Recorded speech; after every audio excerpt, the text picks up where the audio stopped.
Ég var að klára að lesa bókina Benjamin Dúfa eftir Friðrik Erlingsson. Bókin var gefin út árið 1992 af bókaforlaginu Vök og Helgafell.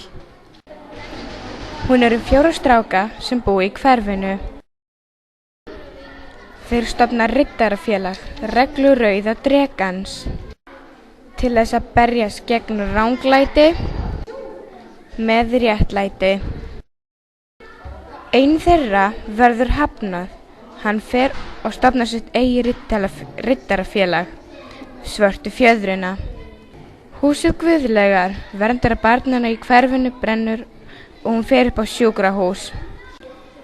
Strákarnir safna fyrir nýju húsi ásamt aðstoðar fólksins í hverfinu.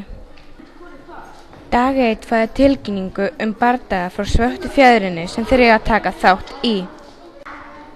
Einn þeirra deyr eftir bardagan.